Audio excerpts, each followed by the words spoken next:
Tennessee is relatively quiet for most of the year, but just mention the word Bristol to a NASCAR fan, and they will talk of heart-pounding action squeezed inside a massive coliseum performed at deafening decibels. Blink? I don't think so.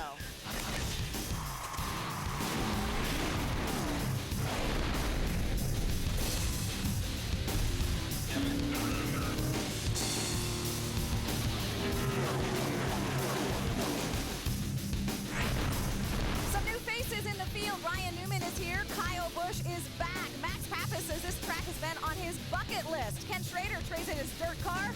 And Brad Keselowski wanted to come play in the Truck Series playground. But that big bully Hornady is lurking right around the bend.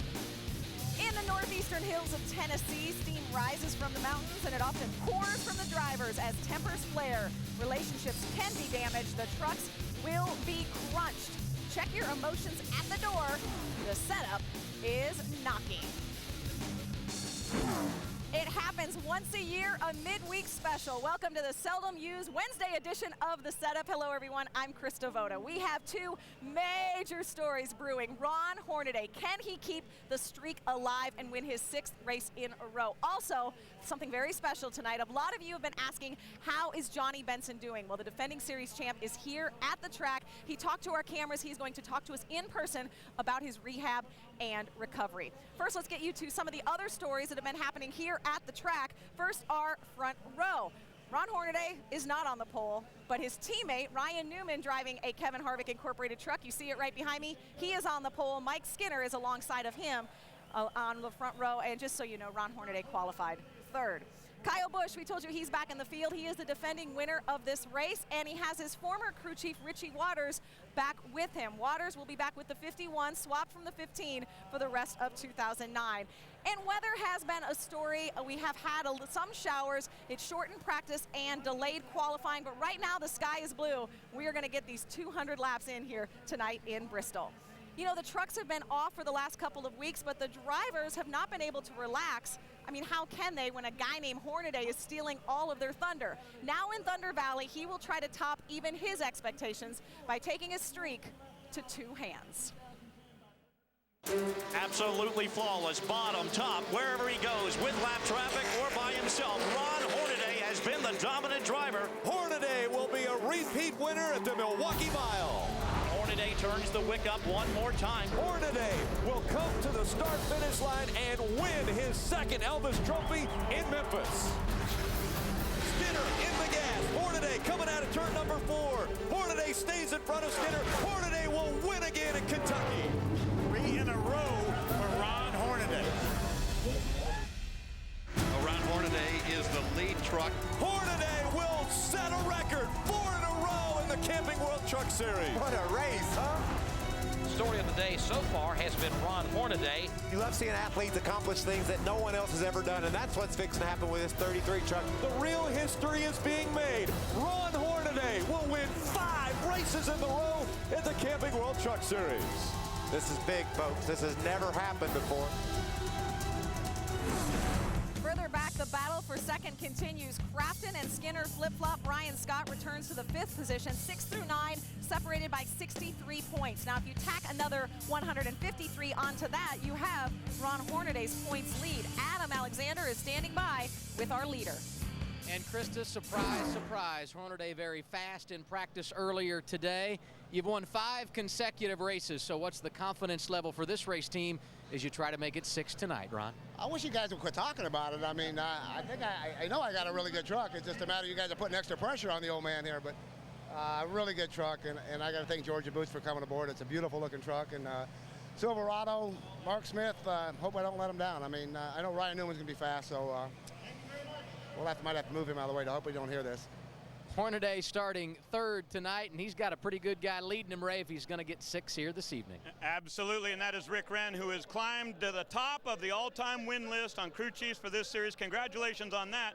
But my big question is about Bristol, Rick. The last 4 times this team has been here, not that great with an average finish of 18th. How did you get this team so much better here this weekend? Well, it's just, 2 years ago we come here, we were terrible, so we made some strides last year, and we actually had a truck capable of running the top 5 and got in a late accident. So We worked and worked and worked. We came up here and we were fortunate enough to get to do the Goodyear tire test, so we tuned on a little bit more. Came back today and ran it through the gamut. Shims in, shims out, spring rubbers in, shocks on, shocks off. And we went to the 7-post and did some work. I went to the wind tunnel with this truck, and we came here really hard trying to win this race. I mean, we put a lot of effort in trying to win this race. We wish you good luck. That is Rick Wren. Hornady rolls off from the 3rd position tonight. Krista? Yeah, Ray, they've won 5 in a row, and they are still as hungry as ever, but they have something going against them. The field is kind of stacked. I mean, we mentioned Ryan Newman, Ken Schrader, Brad Keselowski, Max Pappas, Kyle Busch, all these guys with tons of experience. So Hornady and Rick Wren, this could be their toughest test yet. You're going to see it. We're going to talk to some more of the major players when the setup here in Bristol returns. Coming up on the setup, we'll talk to Rick Wren about becoming the all-time winningest crew chief in Truck Series history. We'll get an update on the condition of reigning champ Johnny Benson after his super modified wreck earlier this year. And it's time to go bumping and banging under the Bristol lights when the setup returns, only on Speed.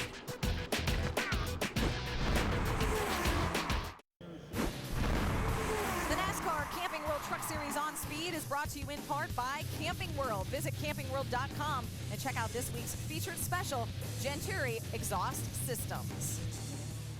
No crew chief has won more in the Truck Series than Rick Wren. Your driver now has gone 5 in a row. It's unbelievable. I told Hornady there when he took the checker, I said, we both made history tonight. They both sideways. As they both go sideways, the field goes by them. Here comes Houston. They make contact. Coming down turn 2. They pull even. What a win from the back, huh? What a win. Mercedes beating on him. Corelli holds his own. Corelli will win it. Maybe we got to turn around now. We've had a monkey for a few races. Maybe it fell off our back. We had King Kong. It wasn't a monkey.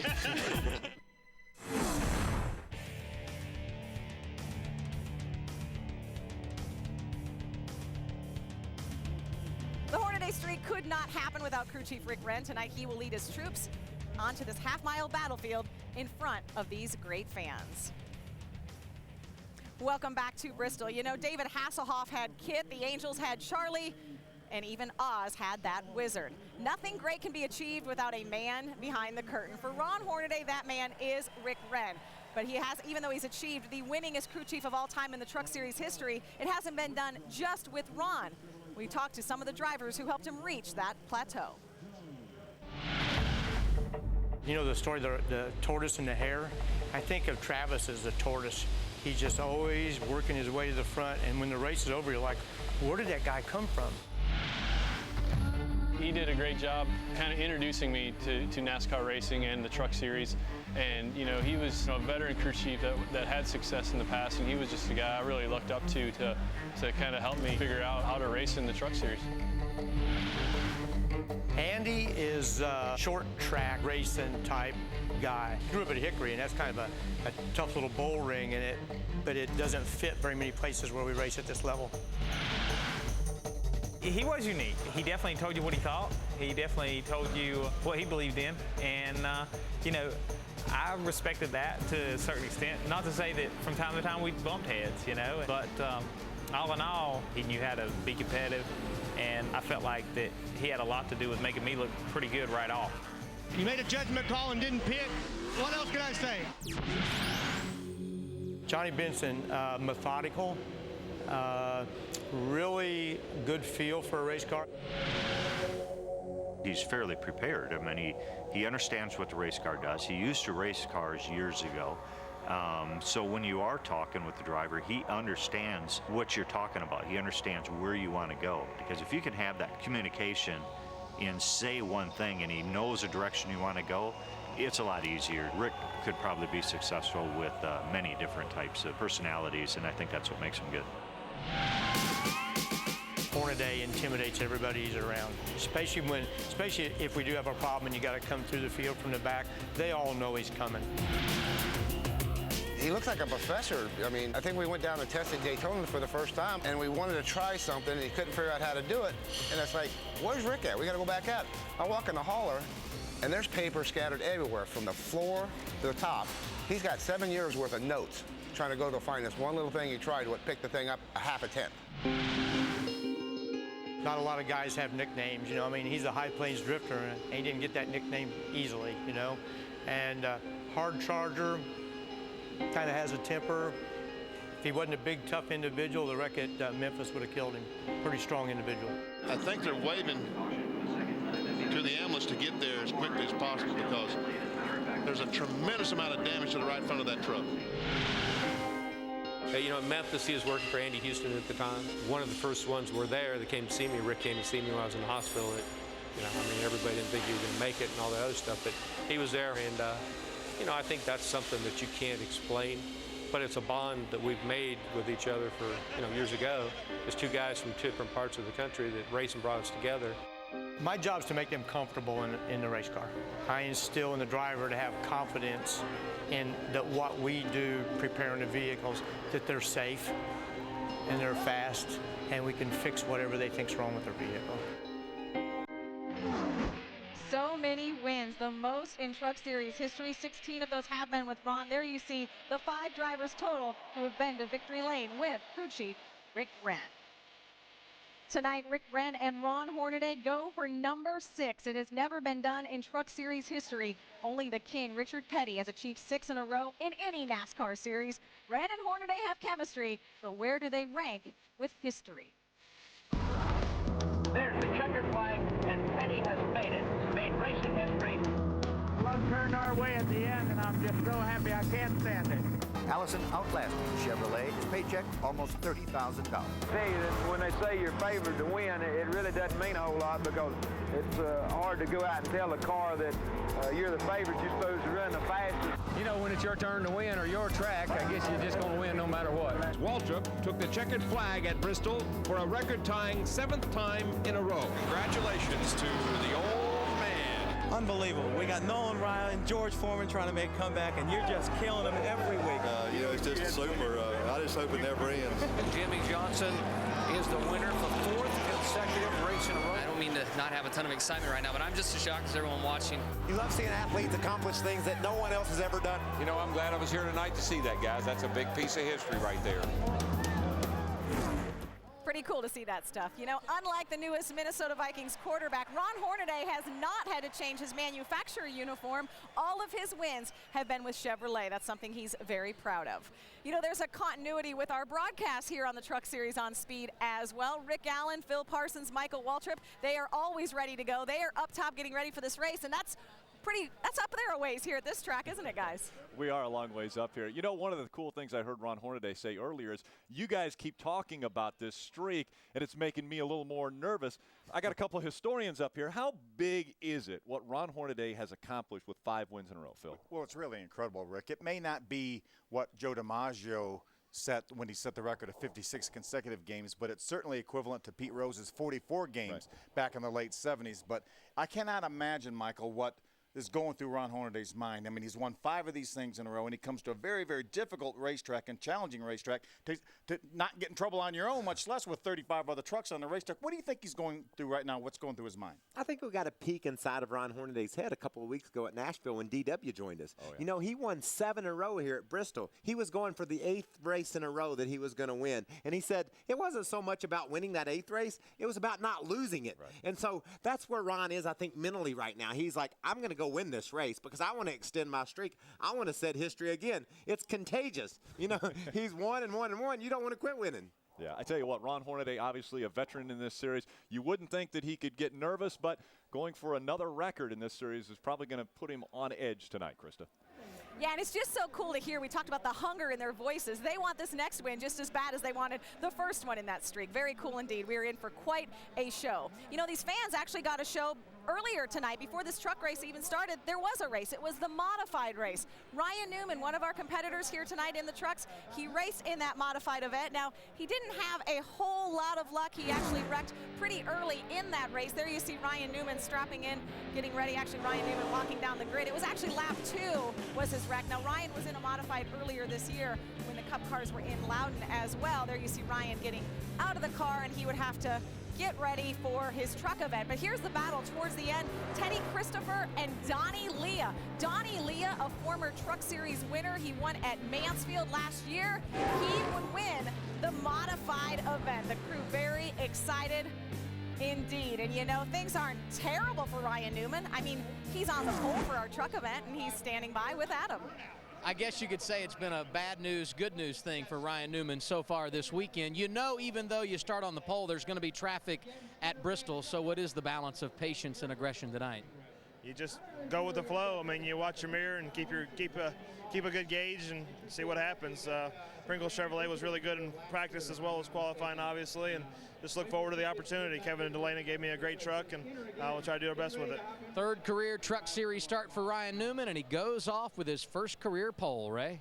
And Adam, right on the outside of Ryan Newman will be Mike Skinner, and in 2005 he started second here and led 190 laps on the way to the win. Is your truck good enough to do that again tonight, Mike?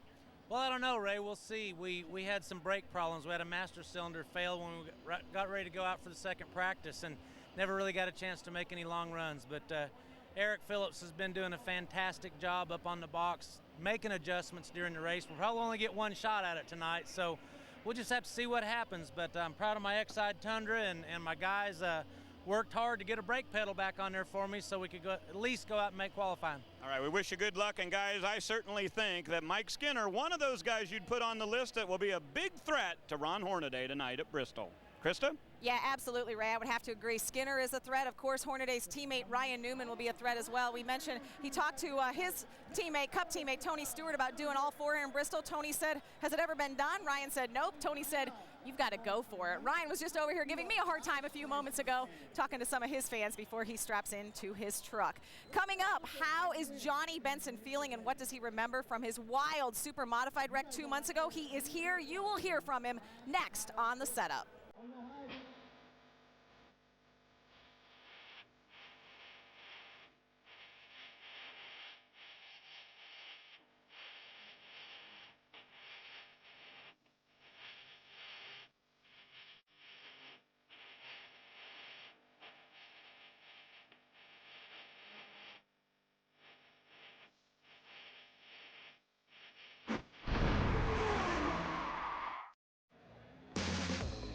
Is one of our longtime sponsors here in the Truck Series. Every year, their company is represented in the National Truck Driving Championships. This year, 88 Conway employees will be vying for the crown. To be eligible, drivers have to have gone accident-free for a year, in addition to passing tests at the state level. This year's national competition is being held in Pittsburgh. It begins today and runs through the weekend. Normally, those Conway employees see Colin Brown's name on their sponsored truck. Tonight, Brown is sharing that truck with the 88 men and women competing in this year's national championship. Colin joked that he cannot enter because he has not been accident-free this year. Welcome back to Bristol. You know, we've been talking a lot about Hornaday's streak. Well, when we came to this track last year, Johnny Benson was on a streak of his own, trying to win 4 in a row. He fell a little bit short. He finished 4th in this race. The last 2 months, the only streak JB has been thinking about is a streak of rehab sessions as he heals and recovers from the worst wreck of his life. I've been at this racetrack since I've been about 6 or 7 years old. Every time you go there, it still just gives you that really cool feeling that, you know, you're back home and you're going to put on a race for the fans. They start, everybody, just like any other type of race, they fight for the bottom. Everybody was moving down, and I just kept rolling around the top. Well, as we went down into turn 3, another car went to go to the bottom. And as I was going to roll around the outside of him, I was probably running 7, 8, 10 mile an hour quicker. And he just got really loose and slid up the track. And then basically I run him over. Next thing I know, I'm turned around and into the wall. Because it turned clockwise, it made it for a very bad angle going into the wall, and the lights went out. Next thing I remember at that point in time is just being getting put out from being on fire. Absolutely ferocious crash over in turn 3 and 4. Let's hope that driver is okay. That is an absolutely wicked, wicked crash. And fire is one thing I think that scares all drivers, and so it does have an unsettling effect when you look at the pictures, for sure. I remember taking my gloves off, I remember taking my restraints off, the helmet, pulled out, going in the ambulance trip to the hospital, and everything else that happened outside that. There's just that real small moment, and it's not that much time. You know, just a couple minutes is all that I don't recall. I do remember one moment I was just about ready to get out of the car. My mom walked down there and I saw her, and I've never seen her on a racetrack from any wreck that I've been in, my dad's been in, or anything. I remember the part just being real specific of cleaning my burns because the skin was falling off and pulling that off, and I cut my knee and just trying to get the stuff off your face. You know, I had some internal bleeding. My left lung had a lot of blood in it, and they didn't really do anything for a while, but it did slow down the aspect of having surgery on the shoulder. That held that up about 3 or 4 weeks. It was a bad wreck that could have been worse, but it wasn't. I wasn't in ICU for a week or 2 weeks or anything. I was only in that for a day. I was in the hospital for 3 days with some complications that I've got to deal with. Debbie had asked me, she goes, oh, so, you know, where do you stand now? And I said, I didn't hit that hard. I said, we got a lot of racing to do yet. No doubt scary times 2 months ago for Johnny Benson, and tonight marks the first time he has been back at the track for a Truck Series event since that accident. So here you are at a place where you've gone to victory lane, you won the championship a year ago. How hard is it to be here and not be getting behind the wheel? Well, that part's pretty hard, there's no doubt. So, I mean, I got a long ways to go before I can get back into the truck or car or whatever it may be. So there's that, but I've also enjoyed being at home with the kids and Debbie and just enjoying a little time off. So that part's been great. The bad part is watching Ron win all these races. We got to do something about that. It'd be great to come and work on that a little bit. We hope to see you back behind the wheel soon. Yeah, I'd hope so too. And like I say, I just got to thank everybody, all the fans and family and all that, and Exide for letting me sit in their suite today. So it's been a great day. It's been great to see everybody, and looking forward to getting back in the truck. We look forward as well, Krista. All right, thanks. Thank you very much. So great to see Johnny Benson back at the track. You know, Ron Hornady trying to do something that's never been done. Well, so am I. I am going to attempt to climb the banking. I know what you're saying. You did that last year, 30 degrees plus. Yeah, but did I do it in these kind of high heels? Rick Allen told me it could not be done. The officials are making fun of me, saying I'm going to break my neck. Well, look at this is what's happening. Television does not do it justice. These trucks are going to be driving sideways. It's unbelievable. It's going to turn your head upside down. We're going to wrap up the setup, see if I survive next.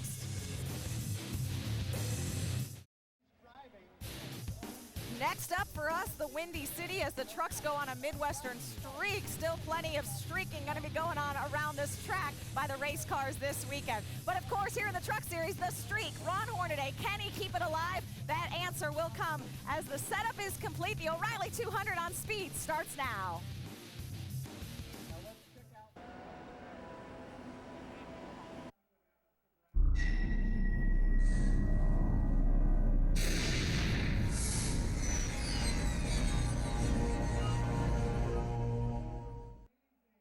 Tough place to run, a tough place to pass. The odds favor the front runners. Well, what's he going to do? Go up there and run into the back of him and try to knock him out of the way on the last lap? No contest for Ron Hornady. He will pick up his 12th career win. Anytime that one comes to Bristol, the name Ron Hornady comes to mind. And Hornady, on his 40th birthday, wins the checkered flag at Bristol. You never take anything for granted at any track in the world of NASCAR, particularly here at Bristol. Never dreamed we'd win at Bristol, but I'll tell you, these guys on the GMAC team did a great job. I felt it in my bones. Travis Marble coming through 3 and 4. Could it be the first win of 2003?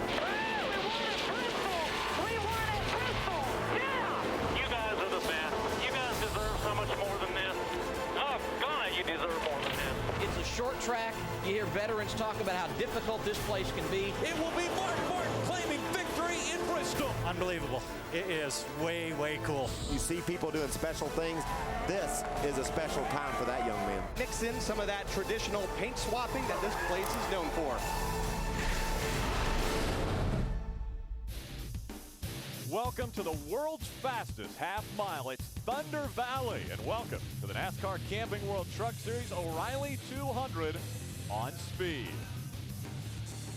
Hello everyone, Rick Allen with you today, and obviously we've had thunder go through the area with the storms, but it's about to get loud down on pit road, and we want to bring in two of the guys who are going to give us those stories, Ray Dunlap and Adam Alexander. Ray, what are we hearing on top of the story about Ron Hornady winning 6 in a row? Is there other stories to talk about? Well, absolutely. Everybody's talking about Hornady down here, Rick, no question about it, but I think maybe they're overlooking the Roush Fenway team.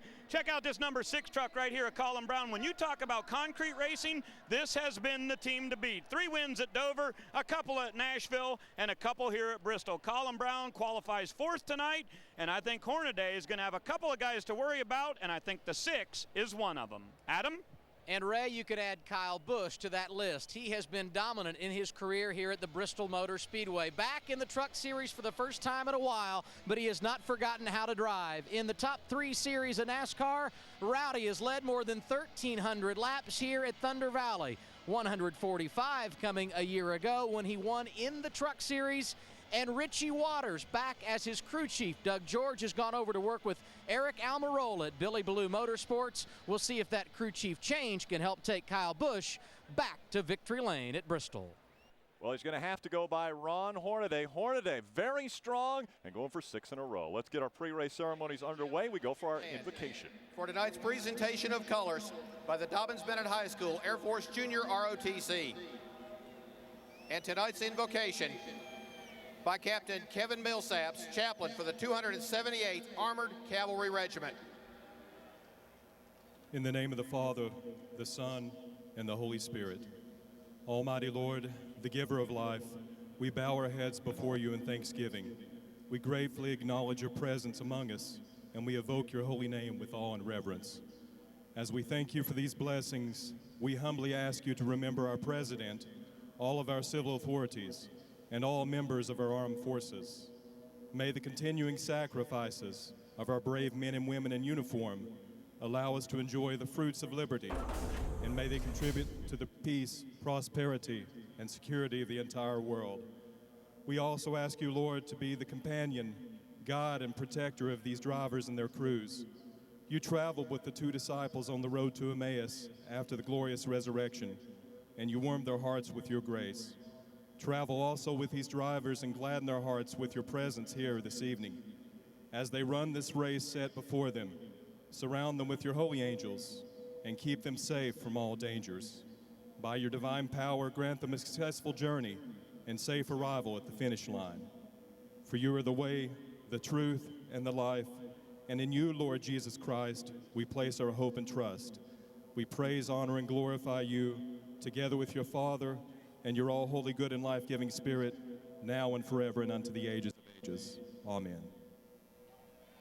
Ladies and gentlemen, please continue to stand and place your hand over your heart as we welcome CBS recording artist Jay Moore from Knoxville, Tennessee, to perform our national anthem.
Electricity in the air. The fans are ready for a great race here at Bristol Motor Speedway.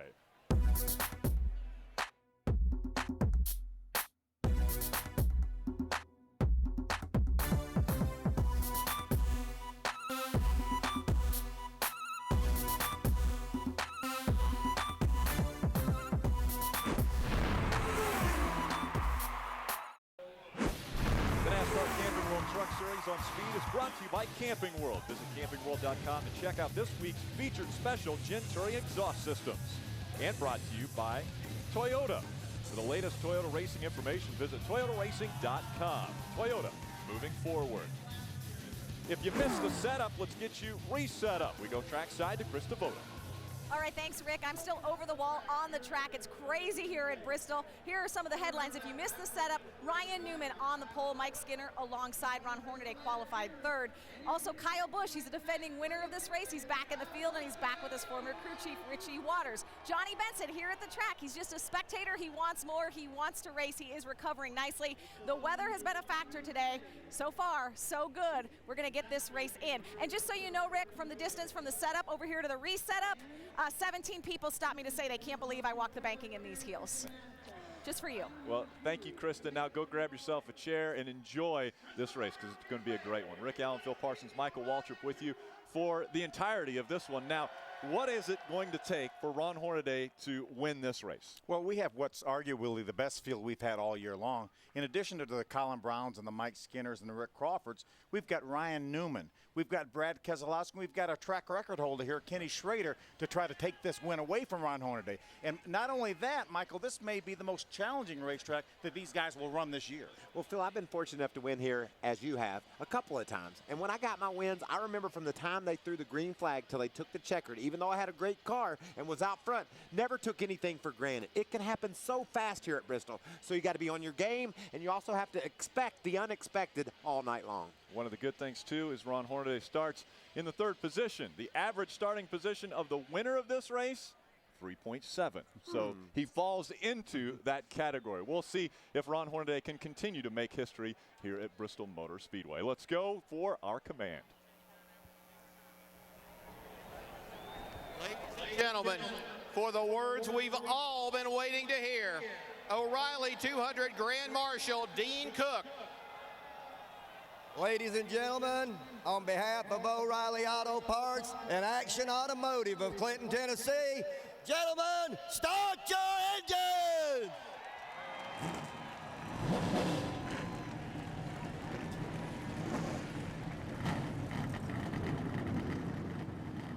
Does firing the engines calm the nerves of Ron Hornady, or does that just amp them up?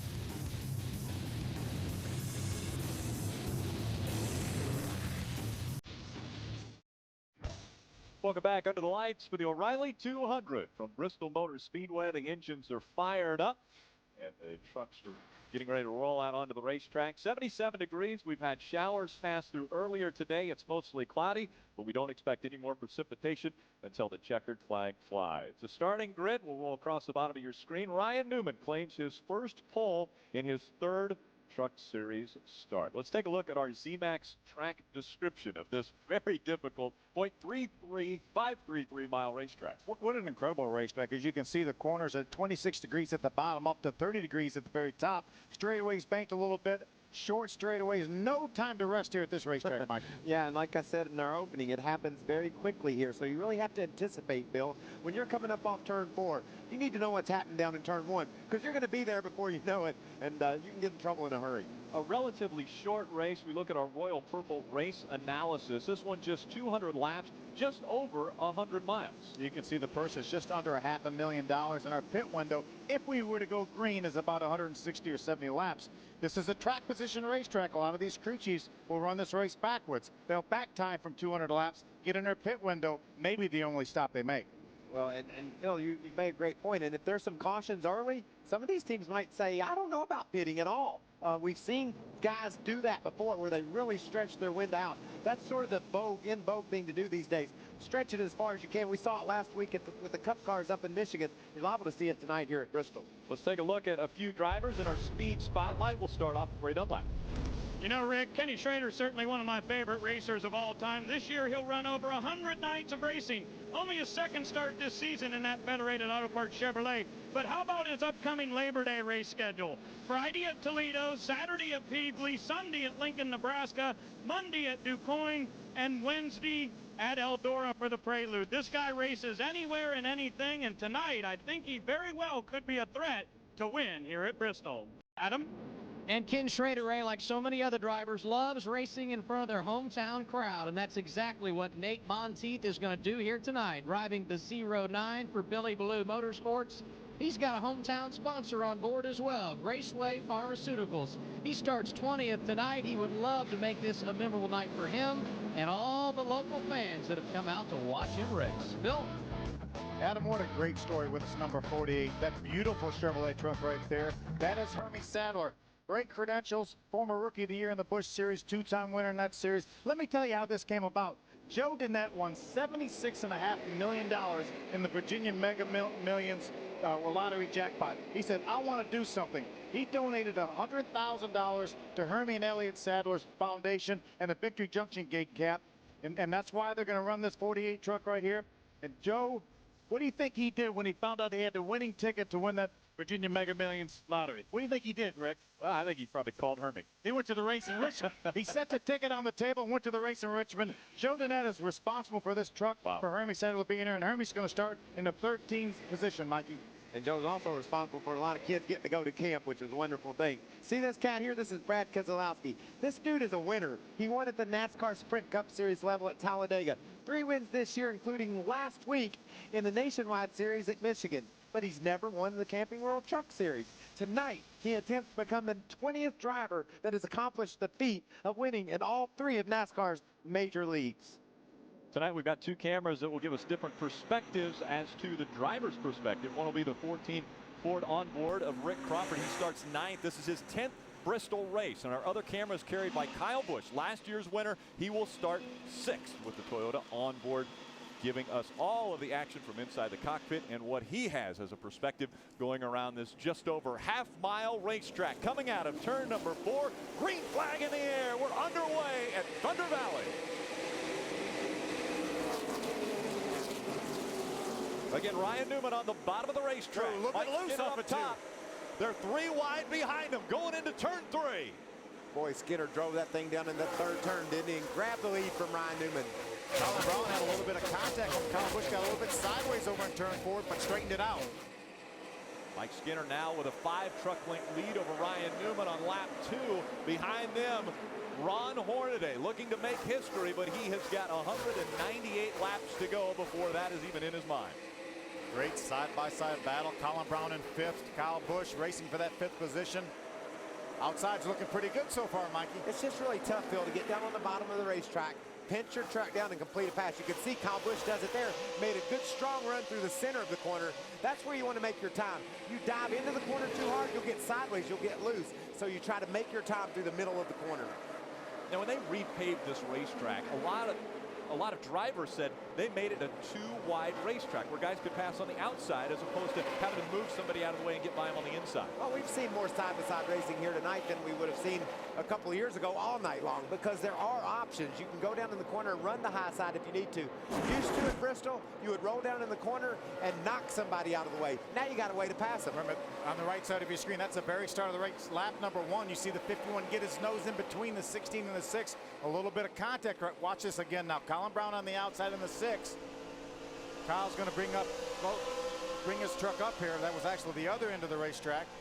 But you see, that's the guys, they have choices now, Phil. He wants to try to make it 3 wide on lap 1. He thought he could get between those guys. There's some side-by-side racing. Rob Fuller on the outside. Yep, Matt Crafton on the inside, and that Menards 88 Chevrolet. Jared Fitzpatrick, the 4 truck. That's another one of the trucks out of the Kevin Harvick stable. And there's a truck right now, the 2 of Ryan Newman. That's the lead truck out of the KHI stable right there, running 2nd behind Skinner. Looks like he's got a little bit better truck right now than Skinner. Skinner squirted out to a 10-truck length lead right off the start, but Ryan has just slowly and surely crept right back up on Skinner. What are we hearing from that team, Ray?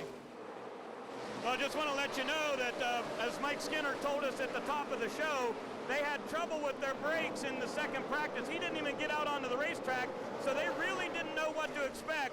And they just came on the radio a few moments ago to remind Ryan Newman of that Skinner may have a brake problem, so keep your eye on him. If you get to the inside, keep an eye on that 5, and whether or not he crowds you, he may still not have a good set of brakes.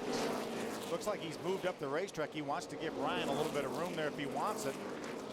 making some pretty good time up there, though. With as much banking as this racetrack has, are you hard on brakes here? Not really. You really want your truck to roll. You want to roll off the gas entering the corner, Phil, and just really get the thing free through the center of the turn without using a whole lot of brakes. So good point, Rick. You're not using a lot of brakes. Good battle for 10th, right side of your screen. David Starr, the 24 truck, takes over 10th from Jason White in a 23 truck. You know, I was talking to Rick Wren. These trucks have about 15 points less gear this year. That means these engines will turn about 300 less RPMs. And Rick said that actually has caused us to use a little more brake this year than we did last year, even though they don't use a great deal of brakes here, a little bit more now than last year. And another thing that'll make your truck go faster, Phil, is like you said, you want to roll through the middle. You need your momentum. You can't be breaking that truck down a whole lot because you don't have that gear to pull you back up off the turn. Battle for 19th. J.R. Fitzpatrick on the inside. And again, that's 71. Rob Fuller on the outside. Fuller's a good story, huh? He's a guy that has been a crew. He wants to be a race car driver, but in order to do that, he's been a crew guy, working a shock expert, working on different teams. Now he's getting his chance to drive, and did a great job in our last outing, and again tonight, a solid qualifying effort and running inside the top 20. Battle for 4th. Ryan Scott, the 16 on the bottom. Kyle Busch takes it away from him. On the outside, too, so that bodes well for some great racing tonight. Kyle Busch is on the move. Battle for the lead. Here comes the two of Ryan Newman. We saw Ryan Newman on the pole, but Skinner took the spot away from him early. And now Skinner's got his hands full. Here comes Ryan Newman looking again. You know, I watched Ron Hornady in practice, and he was one of the only trucks that turns 1 and 2 was running in the second lane all the way through the corner and making some really, really good lap times. There's definitely an outside group here at this racetrack. Mike Skinner riding a little bit higher on the racetrack than Ryan Newman. There he goes up the track once again. You can check out Skinner holding off Newman on the bottom, but on the top. And here comes Kyle Busch. He drove around the outside of Ron Hornaday. So right now, Phil, it looks like that outside group might be a little faster. Adam Alexander, what's happening with Kyle? He said a few things on the radio, some that we cannot repeat. The gist of it, though, the truck is tight, but you would not know it. He has been around 2 trucks in the last 3 laps, and see out his front windshield, he is reeling in Newman, and leader Mike Skinner. Busch is on the move. And we've got to remember how hungry Kyle Busch is. His last NASCAR win was 16 starts ago at New Hampshire in the Nationwide Series. And how many second place finishes has he got? Well, and 16 starts ago, he usually wins every other start or so. So you're right, he's starving at this point. He is starving and moving toward the front. There's Taylor Malsom in the 81. And on his outside, James Busher and the 13. It's really the top 3 rookies right there. Johnny Sauter, the 13, is second. Taylor Malsom leads that rookie battle, and James Busher in the 10 is third. And then throw Rob Fuller in there. A few starts for the 71 as well. Great side-by-side action early on here at Bristol Motor Speedway. A little bit of progress from Malsom down on the bottom, but it looks like Sauter's going to get the better run off the turn. Fuller's running right in the middle. Neither one of those guys have really anywhere to go. We'll try to make their way around the 57 truck of Norm Benning. That's going to halt Taylor Malsom's progress for a moment. Seems like it's been pretty cordial early on in this race. 23 laps in it. Adam Alexander. Talking about Taylor Malsom and his moves through the field. The reason they qualified so poorly in this race, Rick, they went out early in the qualifying session. And if you remember, qualifying was delayed by rain. They had to dry the racetrack. There simply it was a tough situation for Taylor Malsom. So he is now being very patient, working his way through the field. And speaking of patience, Kyle Busch trying to pick off another one. He has found something up there at the top of the racetrack. Now that's even higher than the second lane. That's really more like the third lane around this racetrack. Ryan Newman now is going to move up to see how that outside is, but just halted Kyle's progress, but he's going to give him some room on the outside. Now he's going to let him go. Pretty good pace here set by Kyle Busch and Mike Skinner as they continue to put a few different trucks a lap down. Butch Miller, Nick Tucker, and Wayne Edwards have pulled their trucks into the garage early.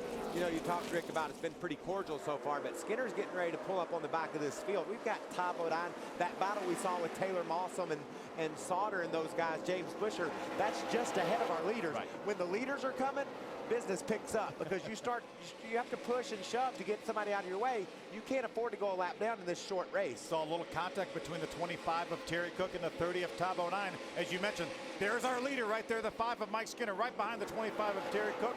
Already has split the 52 of Kenny Schrader a lap down. Schrader set our track record here in qualifying a few years back.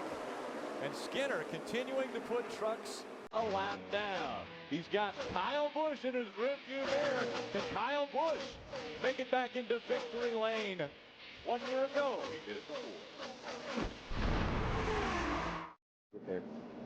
Welcome back to the O'Reilly 200 Bristol Motor Speedway. We are slowed for our first caution. Lap 35. We have a problem on the racetrack with the 30 of Todd Bodine and the 81 of Taylor Malsom. Those two get into each other and big accidents. Now they're on pit road. Let's go to Adam Alexander. Mike Skinner started on the outside of row 1, led a handful of laps early. He will be the first of the top 5 to hit his pit stall. He said loose on the bottom. They will make an adjustment. 4 tires this time. They will come back and get fuel. Kyle Busch, who was the leader when the caution came out, has been the opposite. He said his truck is tight. As you see one of Skinner's crew members get hung up on a hood pin. When they come down pit road, you will see Kyle Busch, top of your screen. They will make a track bar adjustment, 4 tires, and then come back for fuel. Ray? George Aboud on this number 33 Chevrolet for Hornady. He's saying he's a little bit loose off. They're going to make an air pressure adjustment in the right front tire. They're going to go 4 tires right here. This may be the only stop of the night. Down in pit stall number 1, it's Ryan Newman. He has said it feels like there's too much air pressure in the tires. Newman's going to be the first one off, I believe. Him and Timothy Peters had a great battle. We talked about race strategy earlier. This coming out on lap 35, and here's the reason for the caution. These two trucks were racing just ahead of our leaders, Phil. You called it during the break. You said, I bet we don't make it back to the broadcast before there's a crash. See, Todd Bodine gets sideways and runs into Taylor Malsom, wrecking both of those trucks. Yeah, just got a little bit loose and had to chase his truck up the hill. Made contact with Taylor. Tough break for both these 2 trucks. As far as race strategy goes, we've completed 37 laps. Now, that may potentially they could make it all the way to the checkered flag. That may be it. Absolutely. Ray and those guys Ray and Adam might be able to relax for a little bit. I don't know that the leaders are going to come back to pit road the rest of this race. They got their stop done early, and they're ready to race to the checker. There's Carlin going to get some fuel. Adam Alexander. And Kyle Busch coming back in at lap 38. He will get his fuel and pull away, and it will be interesting to see how this cycles out because a couple of guys had issues on pit road. Mike Skinner being one of them as you see Busch driving off the pit lane. Ray? Down on my end, it's a track bar adjustment on the number 6 Conway Ford for Colin Brown, and they put fuel in that truck. They were expecting the 33 of Ron Hornady to come to pit road. He saw the 51 dive down there. Ren said, come on, let's get some fuel, and Hornady missed the entrance. So it appears that Hornady will, is he coming to pit road now, guys? He is. Here comes a 33, so he does want to get the fuel in there, but they're going to give up some track position here, and it looks like the 2 is on its way down for Ryan Newman also. So both of these trucks going for fuel, but they missed the original window. Adam? And Mike Skinner will come down on the same sequence with the 2 and the 33. The reason Skinner delayed on coming back to pit road, he was penalized too fast on the pit lane. Tough break for Skinner. We saw the issue with one of his crew members getting hung up on a hood pin when he came around to change the front tires. And on top of that, he was caught speeding. The man who led laps early here tonight going to have to battle back from some early adversity. So problems continue for Todd Bodine at Bristol Motor Speedway. Hasn't been to victory lane and probably won't be there tonight. We'll be right back. Welcome back. Green flag just flying. Jason White in that 23 out in front. They did not come on to pit road. Our top 3 did not. The 87 of Chris Jones as well as Hermie Sadler in the 48. He's got Brian Scott looking to the outside of him. Does Hermie off turn 4. What a great start Jason White got there. Qualified in the top 10 with that 23 truck. Took advantage of track position. It looks like he's going to try to drive away from these guys. Great paint scheme on that 48 for Hermie Sadler, one of our broadcast partners during the week. Midweek race for Hermie. Great looking truck right there. You see the autism puzzle pieces on board that 48 truck. Check out this guy running second, Phil. And remember now, this 16 truck right here is the same truck that won on concrete at Dover. Got his first win in the Camping World Truck Series. Chris Jones had a great qualifying effort in that. Brian got real loose. Brian was trying to get on the inside of Chris and got sideways, and you look there to the outside. Here comes Timothy Peters. Another strong run for that truck. Timothy has really been impressive ever since he jumped in that 17 truck.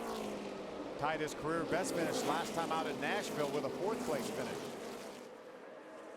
Timothy Peters gets by the 16 of Brian Scott. Remember, Brian Scott has a broken right wrist, so he drives with an actual cast on his right wrist. It's going to be difficult here at this track. On the outside of that 99, Brett Butler making one of his first truck series starts. He's trying to look on the outside of the 84 truck of Chris Fontaine. Can't quite get there. Brad Keselowski, the 29 truck on the inside. Brad was one of the trucks that had to go to the very back for the start of the race because of unapproved adjustments, and we had a couple guys miss the driver's meeting. They had to go to the back as well. One of those guys was Kenny Schrader. He got a lap down, and courtesy of Aaron's, he got a lucky dog. He's back on the lead lap. That's what Butler in the 99 and Fontaine in the 84 are racing for right now, trying to be in a position to get a lap back and get back in this race. Chris Fontaine right now has that spot. He has pulled away a little bit from Brett Butler. Look at that pack of trucks. 2 and 3 wide as they go down the back stretch. Wad going into turn number 3 and 4. I sure do like watching these races on speed. Troubles again. The 09 gets turned around. Nate Monteith. And Dennis Setzer got a little piece of that in that 8 truck. Nate Monteith is just from right down the road here. Certainly got a lot of fans watching. Didn't want to wind up crash, but it looks like he gets away without a whole lot of damage, Phil. How about Chris Jones in that 87 truck has remained in the 2nd position ever since this restart. Take another look at why our second caution of the night has happened. Nate Monteith in the 09. Little contact from the 13 of Johnny Sauter coming off. There's this contact with Dennis Setzer in the 8 truck. Second caution has come out. We'll be back.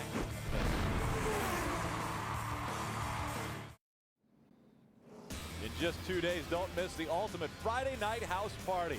Legendary owner Richard Childress and our sport's newest superstar, David Rudiman, join the excitement. Catch NASCAR trackside Friday, 11 Eastern. NASCAR on speed. Be there.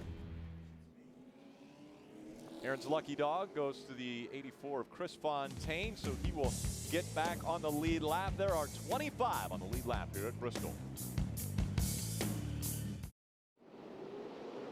Welcome back. Green flag going back in the air. It's Jason White in the 23 that is in front of this field.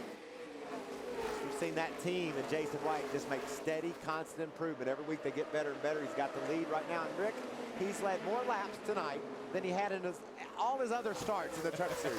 Tonight he's led more than any of those starts. His career tonight. All of them added together, he hadn't led as much as he has tonight. What a great night for Jason so far. They had a 4th place finish at Dover, looking to improve on that. There's Kyle Busch.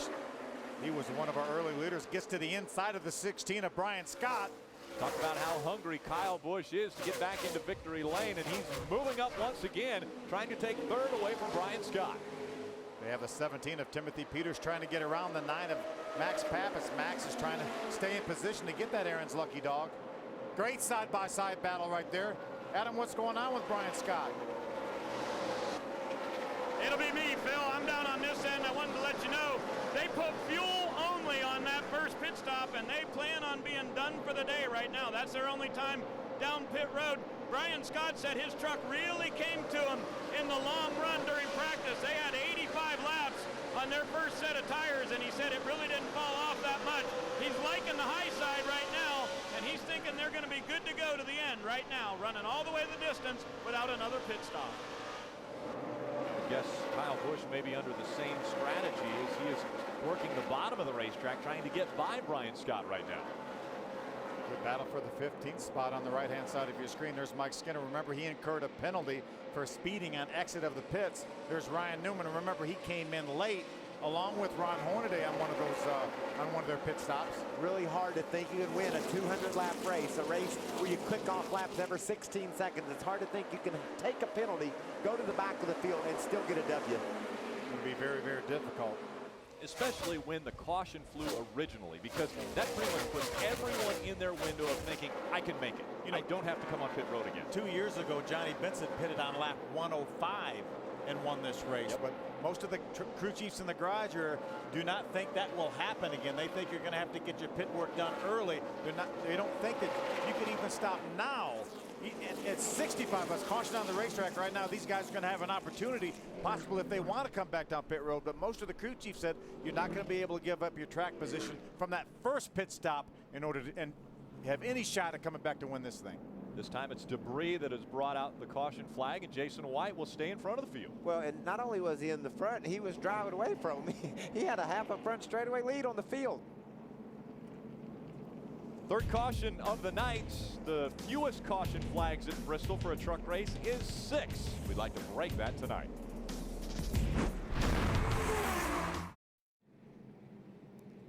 Tomorrow night, it's Big Block Thursday on Speed. First at 8, Pink's All Out heats up the Heartland at, yes, truck fans, ORP. Then at 9, the Wolfpack chases a wanted drug dealer on Jack. Then on Wrecked at 10, Bad Luck strikes O'Hare, sending the crew into panic mode. That's Big Block Thursday tomorrow night, Phil. What a great lineup. And my son Stefan loves Wrecked. Just absolutely loves that show.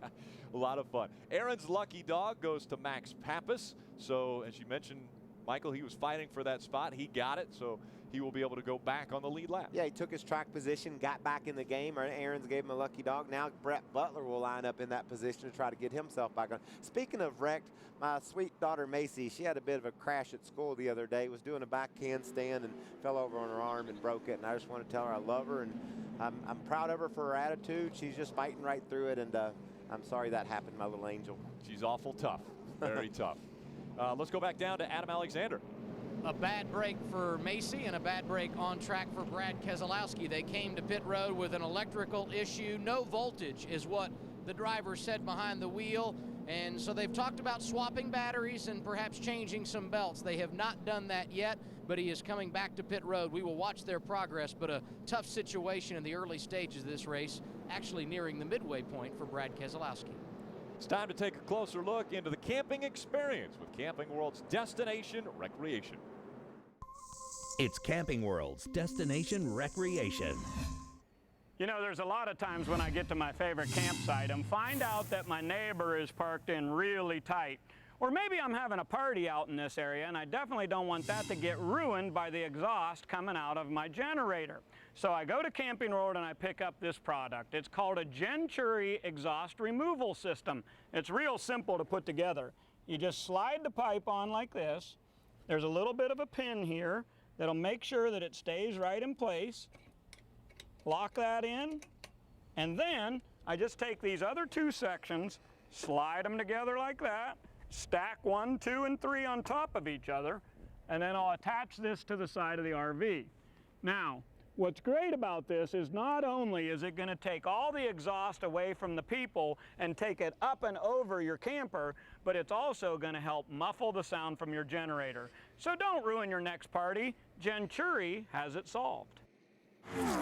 Great thing about that product, you can just stick that on your neighbor's exhaust too, if that's getting on your nerves. So. Yeah, if he doesn't, accommodate you, then you accommodate him. If he doesn't go to Camping World and get that exhaust system, just... I tell you what, I got back from my Washington, D.C. trip, and Camping World took care of us, and we took an RV, and it was one of the most memorable things that my kids will have ever done in their life, and my wife and I loved it as well. So we're thinking very highly of that. Yeah, and winning a race at the Camping World Series would be way up on Jay White's list too. He's leading probably this the race. top. Probably the top. Exactly. Of his list. He would be just as happy about Camping World as you were, Rick, getting a victory here. And wow, that truck's fast. Not only is he start up front, he's driving away from these guys. Let's see if he can hang on. Green flag back in the air. Jason White in front of Timothy Peters. Good start for Timothy Peters. Going to try to look to the outside of Jason White. Jason ran his fastest lap of the race on lap number 60, so the used tires have not hurt him. Timothy Peters running in the middle of the racetrack. Jason White trying to hug that bottom area right by the apron. Here comes Kyle Busch looking to the bottom of the track again, trying to get by Brian Scott for third. It is tough to make those passes on the bottom of the racetrack. It appears everybody moves up. Really get some good bite up there off of the corner. And you just can't let your truck slide out to the wall on exit. You got to pinch it down a little bit, and it makes it really hard to make any progress down there. We talked about Ron Hornady trying to make history once again. He's running 7th now, so Ron Hornady trying to move forward, putting himself in position to get that 6th win in a row in the Camping World Truck Series. And he's won them every which way on every other kind of track you could imagine. Little track, big track. He's won with a dominant truck. He's won with a truck that he just had to outwill the competition in. And so I wouldn't put it out of the realm of possibilities that he gets that thing to victory lane again tonight, despite the fact we haven't seen or heard a whole lot out of him yet. You can never count that guy out. He's tenacious. we were talking about the fact that the two guys running up front, relatively unknown to running up front. That's the 23 of Jason White and the 17 of Jason Peters. And now here we go, Ryan Newman trying to get by Colin Brown, moving toward the front once again after starting on the pole. Those two guys up front, though, ran their fastest laps on 75 and lap 76. That was just 3 laps ago. Yeah, Jason White's truck is getting better and better. Timothy Peters now, he's also, as you mentioned, he's running his fastest lap just in the last handful of laps. The racetrack looks like it may be taking some rubber right now, and the speeds are picking up. Well, but I'm also, Jason White's going to ask that truck to run its fastest lap on those same tires in another 75 or 80 laps. Can those tires do that? I mean, we know once you pit it at lap 30 some, you're going to have an advantage later in the race, but I'm not sure you can ask those tires to be that fast, continually faster all night long. They got to give up at some point. Saw a big wiggle out of Mike Skinner right there. He had Rick Crawford underneath him. Rick's going to get by, going to pull up in front of the 24 truck of David Starr. We saw Chad McCumbee falling back in the 07, the Tiwi truck. Mike Skinner again made a little bobble. The 14 of Rick Crawford got by, but then he was able to get back past that 14 of Crawford. Now we see Kyle Busch looking once again to the bottom. We've seen Kyle Busch make passes, but it's been on the outside of trucks tonight. Want to take a look through the top 10. We want to drop back, and let's start with Adam. And we start at the top of the board. Remember back in June, late May, early June, when this driver, Jason White, finished back-to-back in the top 10. They haven't had a lot of luck since then, but feeling very good here tonight. The strategy so far, stay on the racetrack. How long will the tires hold out? That's what Michael just asked. We don't know, but right now the view from the front, very good for Jason White. And right behind him, a great strategy for Chad Kendrick and his driver, Timothy Peters. When they came down pit road at lap 37, fuel only, they made an adjustment, no tires. That has allowed him to stay up in the second position, Ray. And I'll tell you, when you look at that 16 team and Brian Scott, I think you've got to give a lot of the credit of how good this team has run this year to crew chief Jeff Hensley. I really believe so far this season he has probably made some of the best pit calls I have seen, including that big win at Dover. And Jeff Hensley has said, we have made our bed, we're sleeping in it. Right now he may lose a position to Kyle Busch. Looks like the 51 has got that spot. Adam? And we may start to get the answer on how those tires will pay off on a long run. The reason is the man that just got around Brian Scott, Kyle Busch, he took 4 tires when he came down pit road at lap 37. His crew chief Richie Waters told me before the race, the setup for this truck, very similar to a year ago when Kyle dominated and went the victory lane, right? Talking about Matt Crafton, when you go to the 5th position in that Menards truck, he said this is one of his favorite racetracks we run at, but for some reason they just can't seem to get the results. The last couple of races we've run here, 3 times in a row they finished 12th, and last year a 21st. So Crafton believes they're better than that right now, running in the top 5. The number 60 is Stacey Compton. He is loose on entry. He just really can't barrel it into the corner the way he wants to. He said on the radio he's put 2 rounds in the front of the brakes, and that has helped it a good bit. Ron Hornaday has begun to make progress back to the front in that Georgia Boots truck. Remember, he and Ryan Newman, his teammate, 2 of the guys that didn't make it onto pit road the right time the first time, but Hornaday up to 7th now, and believe it or not, I don't think it'll be long before we see that 33 back to the top 5. Adam? 2009, Ray, has been a season that TJ Bell would like to forget. No luck in the early part of the campaign, but things have gotten better and better. And even though they haven't had the results, their performance has been good. They got their first top 10 of the year 2 weeks ago at Nashville and trying for more Tennessee Magic here tonight, although he's getting a look from the pole sitter, Ryan Newman, Ray. You know, when we look at these KHI trucks, what a run tonight. With Hornaday in 7th, we go back to Newman in 9th, and right there in 10th, the number 4 truck. This is the first time in Camping World Truck Series history that we have had a team enter 3 races in the same event where all 3 of those trucks are former winners. The truck that Newman is driving tonight is chassis 14. He used it to win at Atlanta. J.R. Fitzpatrick, who's right behind him in the 4, is driving chassis number 32. That is a truck that Kevin Harvick won earlier this year at Martinsville. And as I said earlier, Hornaday driving a truck that he used to win at IRP. So all 3 trucks from KHI tonight in this field, former winners. That's the first time it's ever been done. Guys? And when you you look at the 11th position, Mike Skinner had a great start to tonight's race on the outside of row 1, and he grabbed the early lead. But a miscue on pit road by the team and a speeding penalty for Mike put him back in the field. Eric Phillips, the crew chief, preached patience on the radio. Mike has been very patient. He's picked off a number of positions, and right now he finds himself in the 11th position. A caution tightening up this field would be huge for the 5 team to give them a chance to see the guys at the front and rally back there. Well, thank you, Adam Alexander. Ray Dunlap's got a little bonus coverage on our drop back in the top 10, went all the way back to 11th. We see Kyle Busch in front of Timothy Peters now, so Kyle Busch has moved to second. Jason White has continued to lead laps at Bristol Motor Speedway. Thunder Valley, could it be the site of Jason White's first win in the NASCAR Camping World Truck Series, or will it be known as the end of the streak for Ron Hornaday? You've got to stick around. We're at the halfway point here in Bristol. The NASCAR Camping World Truck Series on Speed is brought to you by Touch of Gray. Gets rid of some gray, never all. Brought to you in part by the National Highway Traffic Safety Administration. Drunk driving over the limit, under arrest. And by Royal Purple. Visit royalpurple.com to find a dealer near you. Green flag racing continuing from Bristol Motor Speedway. Here is Jason White trying to hold off Kyle Busch.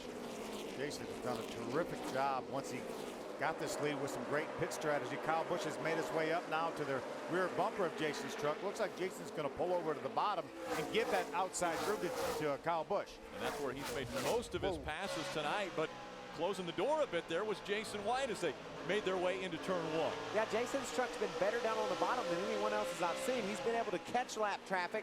Good trucks, you know, like he's passing Busher here, good trucks, and complete the pass. So he's got a good truck down on the bottom of the track. We may want to mention that Todd Bodine, the 30 truck, is back on the racetrack. Actually back on pit road right now, has been out on the racetrack, as well as the 81 of Taylor Malsom that were involved in that earlier incident. James Busher causing problems for the 23 and the 51, right? And guys, he's trying to get out of the way, but his truck is so tight, he can hardly control it. He said it's plowing like a dump truck. They took some tape off the grill earlier and made a big adjustment on the track bar to try to loosen him up a little bit, but it didn't help any. Busher's so tight, he can hardly get out of their way. Well, it's working out for him, Ray. He's able to hang on, but I think Jason White's going to make his way around, and there he goes. He clears the 10 truck. Boy, don't you know Jason White, this was a 115 lap race instead of a 200 lap race. He is so enthusiastic about his racing, so passionate about what he does, and I know he knows he's holding off the best there is in Kyle Busch, and that's got to be a great feeling for a young cat like Jason White.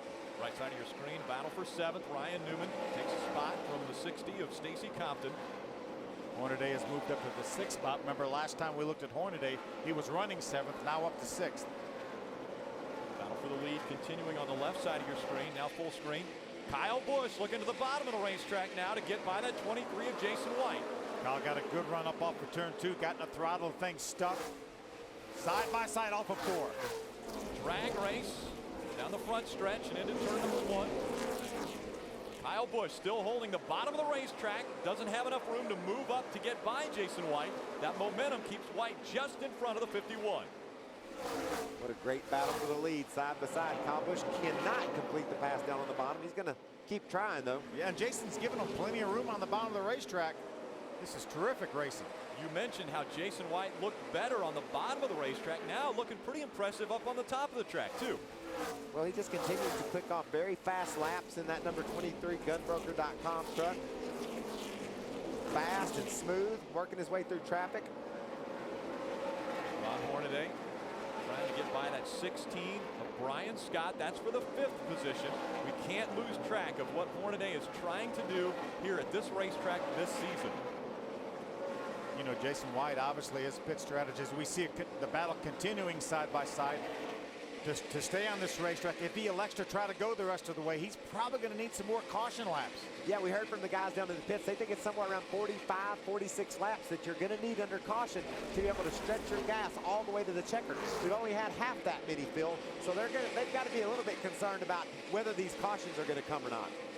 Adam Alexander is at 51, getting a little frustrated with this battle for the lead. I think that would be the word that describes it, although Kyle has been very quiet on the radio throughout this battle. Perhaps that's because he has his hands full. And I thought it was very interesting what his spotter told him. He said, save your stuff. You're going to have to deal with the 88 in a moment, speaking of Matt Crafton. And now Mike Skinner, who was so strong in the early part of this race, is slowing. We'll have to make an unscheduled pit stop under green at lap 123. We'll follow up and see what the problem is for the 5. And remember, that's our third place point man, Mike Skinner. Will not be able to overcome this unscheduled pit stop under green. Mike Skinner coming into this race 248 points behind Ron Hornady.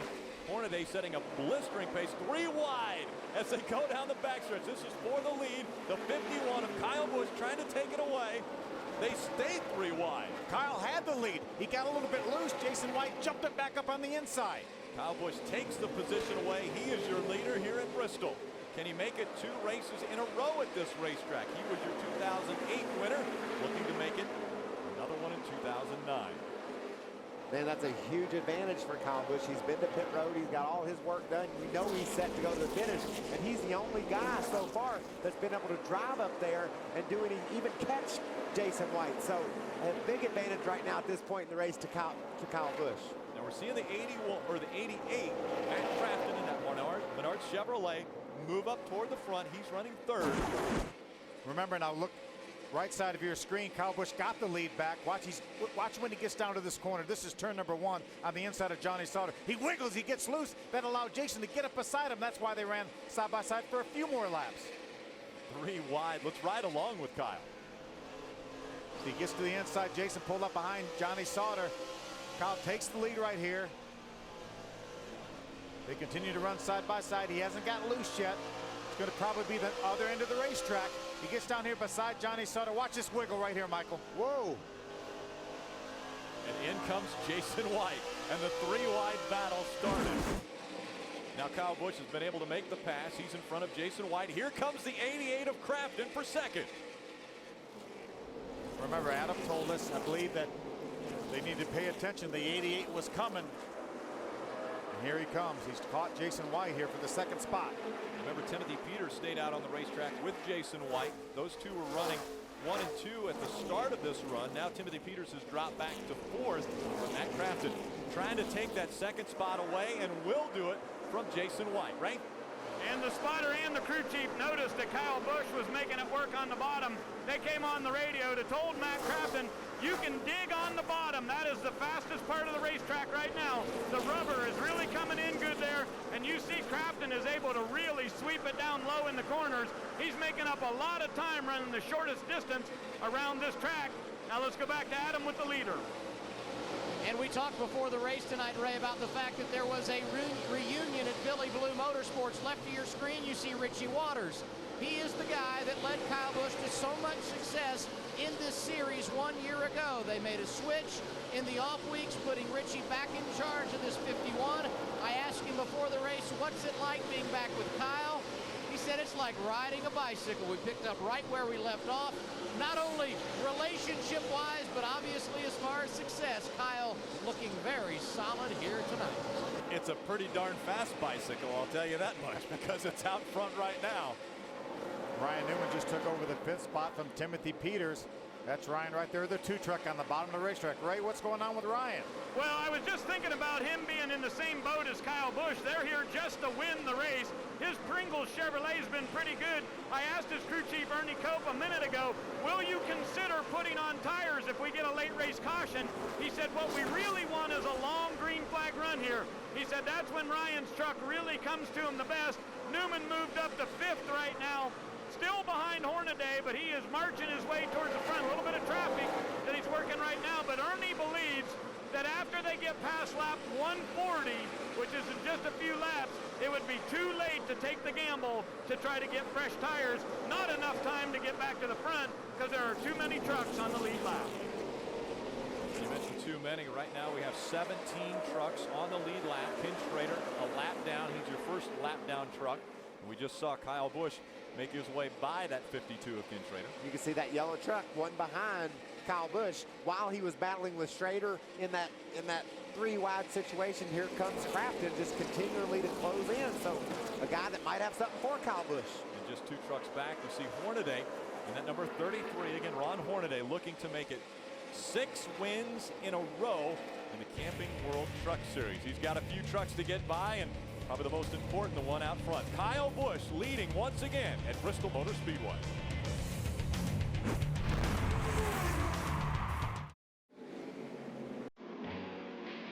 Rained out earlier this season, the prelude to the dream will air. Live pay-per-view on HBO Wednesday, September 9th at 7 p.m. Eastern, 4 p.m. Pacific. You know, Ryan Newman will be in that, as well as the 52 of Ken Schrader will be a part of Prelude to the Dream in support of our injured and fallen heroes. We're slowed on the racetrack. The caution has come out once again for the 4th time in this race. Debris on the racetrack. What a shootout this is going to set up now. We're going to bunch the field up. There's our leader, Kyle Busch, right there in the Miccosukee Toyota. But Matt Crafton now will be able to pull right up on his rear bumper. And Ron Hornady, who's been probably the fastest truck on the track over the last 10 or 15 laps, just a half a tenth to a tenth a second better than our leader, Kyle Busch. He's going to be up to that 3rd spot, and you know how he can restart these crazy races. He could be leading when we get the green the next time by. Inside 50 laps to go. It's Kyle Busch that's in front of the field. Matt Crafton, Ron Hornady are your top 3. Jason White, Ryan Newman round out the top 5. Will anyone come onto pit road? Doesn't look like we have any takers.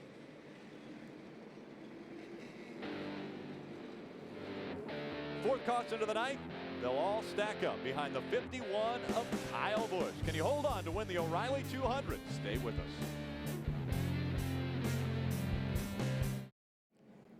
Attention all you Digger fans, you can now get Digger on your computer and get free Digger videos, wallpapers, games, and more. Visit digger.ask.com today. Let's go trackside. Adam Alexander. And Jason White made his way to pit road while we were away, giving a spot up in the top 5. But the reason they had not been on pit road all night, and they did not want to jeopardize themselves as far as running out of fuel is concerned, they came at lap 153.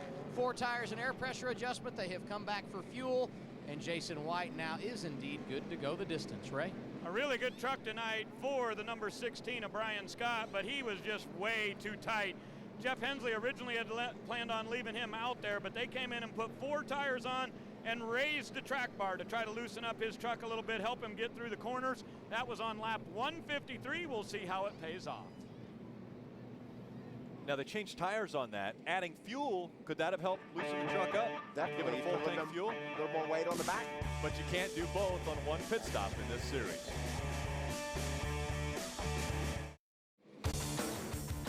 Welcome back. The final 43 laps of the O'Reilly 200 coming up. Rick Allen, Phil Parsons, Michael Waltrip with you up here in the booth. Adam Alexander, Ray Dunlap giving us all the stories on pit road. And the big story can be Kyle Busch making it to victory lane. Ron Hornady is just 2 trucks back, though, and looking to make it 6 wins in a row. Who will be the spoiler tonight? Green flag back in the air. Now it's time to see what they have.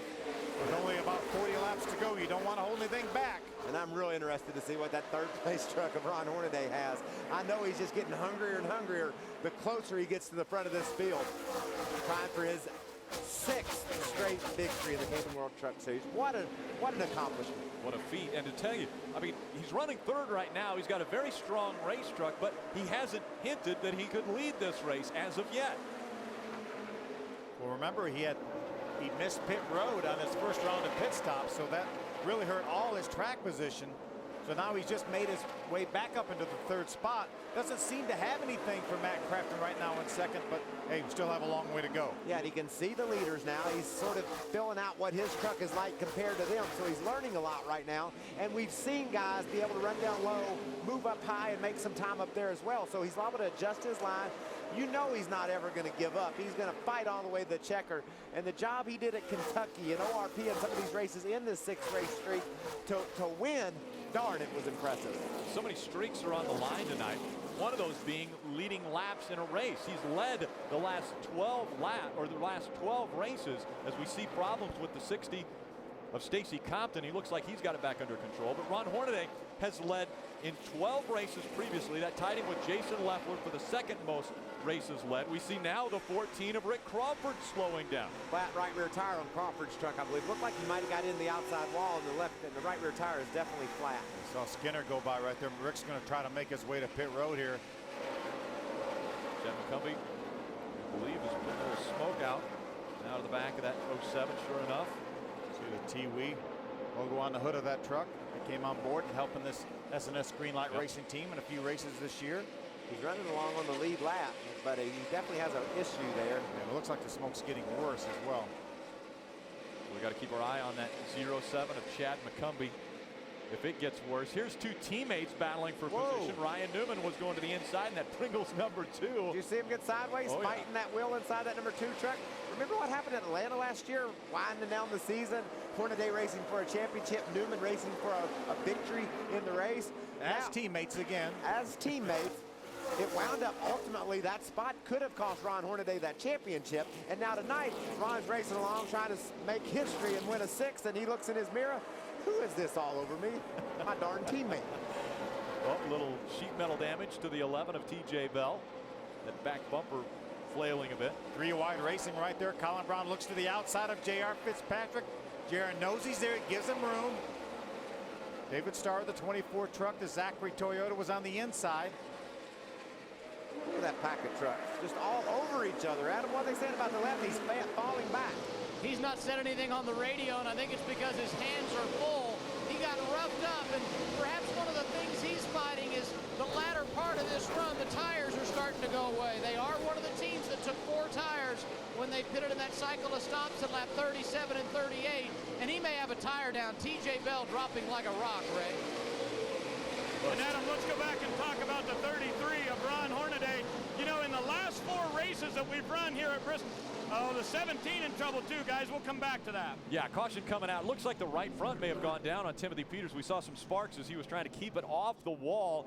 Norm Benning also with issues in the 57. He slows on the racetrack. So our 5th caution of the night has come out. This may have given the 17 of Timothy Peters and the 23 of Jason White enough caution laps to make it the entire way, but the problem for the 17 is much worse. Yeah, he's got a flat right front tire. He'll come in and change those tires and give up a ton of track position. This is going to hurt his chances for a good finish. See the right front go away. Phil, he felt it. He didn't barrel it down in that corner. He knew he had something wrong. When we got there, the tire was flat.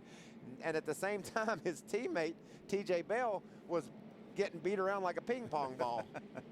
So he was glad to have a break, I bet. Yeah, Timothy did a nice job there. Had he gone in that corner, there's Norm Benning. That's what brought out our caution flag. Norm got into the wall coming off turn number 4. But had Timothy gone in that corner as hard as he could have, then more than likely he would have made contact with the wall. Here's Rick Crawford's onboard. Watch Timothy, the 17 truck there. See him go way high. And 13 of Johnny Sauter got by him. He caught a break because while he was having his trouble with a flat tire trying to get to pit road, Norm Benning loses his truck off turn 4. The caution flies, so Peters is going to get to make that stop without losing a lap. A shootout to the checkered flag is coming up here on Speed. Can Kyle Busch hold off Matt Crampton and Ron Hornady? Welcome back. 2 laps of green in the books since we last went away. 23 laps of racing to go. Kyle Busch is putting on a clinic now toward the end of this race. His fastest lap of the race, the very last lap. Lap 177 was Kyle Busch's fastest lap. Let's see if he improves on it this time by. He doesn't. But still putting a lot of distance between he and Matt Crafton and the 33 of Ron Hornady. How about Rick Crawford running up here toward the front, but a lap down. 2 laps down actually for Crawford. What was the problem there, Ray? Well, here's the situation, Rick. Look at all the contact on the outside of this tire. You know he got into the side of somebody, but down here we have 2 different valve stems. This is the interliner tire pressure valve stem, and right here is where the real tire valve stem should be. But you'll notice the contact on the inside of the rim here broke that valve stem off. All the air comes out of the tire, and we're very, very lucky that there was an interliner here at Bristol, or it could have been a lot worse for Crawford. Yeah, he's a couple laps down, but he's still got a truck. Yeah, he's got a fast truck too, Ray. He's running between our leader, Kyle Busch, and Matt Crafton in second. He's holding his own there, so couple laps down. He's not going to get those back. There's a number of trucks that are one down, so he won't be the recipient of an Aaron's lucky dog. But it sure does feel good when you've had a rough night. You know you had a fast truck. Sure does, and a great battle right now on the racetrack for fourth. The 16 of Brian Scott. Remember, he came in late, put right side tires on. He's trying to take over that fourth spot from Ryan Newman. And he's doing it around the top of the racetrack. And for a race car driver, that's fun to see, to know you can pass high at Bristol. That used to be where you made ground back here in the 80s when DW rolled off 5 or 6 victories in a row right around the top of this racetrack. And that was fun to watch. It's good to see again here tonight. You know, we lost that when we originally paved this racetrack with concrete. We lost that outside groove, but now when they completely refigured this racetrack a couple years ago, we got the outside back. Jason White falling back behind that 4 of J.R. Fitzpatrick. We saw Jason White having a career night earlier as he was out front for quite a few laps. He ends up leading 86 laps at this racetrack. That's the most laps led. We'll see if Kyle Busch can get by him. Doesn't look like mathematically he can do it, so I believe Jason White is going to have the most laps led tonight. Kyle Busch, if he leads the remainder of these laps, will be at 81 laps led. Let's go back down to Adam Alexander. Kyle Busch has been relatively quiet on the radio tonight, Rick, with the exception of early when his truck was a little bit on the tight side. But the only question he has had for crew chief Richie Waters, actually, there have been 2 of them. One being under that last caution, are we good on fuel? And Richie assured him, yes, we can go the distance. And the other one, how are our lap times? There is no doubt he is pacing this truck, and when he needs to go, he does. I would be very surprised if anybody can come up and run with Kyle, Ray. And you know, Adam, in the early days of this series, the very best battle out there was Ron Hornaday versus Jack Sprague. But right now, we've got a new battle developing in this series, and that's Ron Hornaday versus Kyle Busch. Let's take a look at Ron Hornaday's wins this season. He won at Charlotte, Milwaukee, Memphis, Kentucky, ORP, and Nashville. But guess what? In 4 of those events, there was no Kyle Busch. Kyle Busch finished 2nd at Charlotte and 10th at ORP. Now remember, Kyle has 2 wins this season also. He won at California and Atlanta. On those days, Ron Hornaday finished 6th and 7th. So a really good battle developing between these 2 drivers, Kyle Busch and Ron Hornaday. And when you look at the big picture, obviously Ron Hornaday is going to be looking at the big picture. He wants to win another championship. He wants to be the first one to win 4 championships in the Camping World Truck Series, and he's well on his way to doing that, although a streak may end tonight. It may, but I'm telling you, Ron Hornaday has not backed off thinking points tonight. He is running that truck absolutely as hard as it'll go. He just doesn't have the truck right now, I don't think, to match Kyle Busch or Matt Crafton, who's running 2nd. And remember, Matt Crafton is 2nd in the point standings right now, although he is 216 points back coming into this race. He is still in front of that 33 of Ron Hornaday. You know, I think an interesting stat on Ron's streak. He won 5 in a row, but the 3 races prior to that streak of 5 wins, he was 26th, 19th, and 7th. So we really didn't see this streak coming, and he jumps on it, rolls off 5 wins in a row. Looks like he's going to come up short tonight. 5 laps to go here, Phil. And we've talked about it. I love the fact that he's won on the different varied racetracks, too. And he's dominated, and he won races that he probably shouldn't have won. I never will forget him winning at Kentucky because he just did not have the truck, and he restarted 6th position with just a handful of laps to go and passed every truck on the track. I still don't know how he did it. And how about ORP when Mike Skinner had fresher tires than he did, and he held Mike Skinner off to the end in a great battle. Mike Skinner came to the checkered sideways trying to get around Hornaday. He wanted that win bad, but that man right there held him off and won. Remember, we've got to go the full distance, which is 200 laps here at Bristol Motor Speedway. That means there are 3 still remaining. The problem is Hornaday is 3.2 seconds behind Kyle Busch. And Crafton is also about 3 seconds behind. But for the leader, a guy that only has to make 2 more laps at Bristol, no traffic, who would have thought that? You know, he's got an open racetrack for him. That's a great feeling because it happens so fast here. A couple trucks get together and mess up his night, but he's got clear sailing ahead of him. But he doesn't want a caution flag. We could get a caution flag somewhere else on the racetrack and close everything up for a shootout. Now, as Kyle Busch takes the white flag, 1 lap remaining at Bristol to make it 2 wins in a row at this race facility.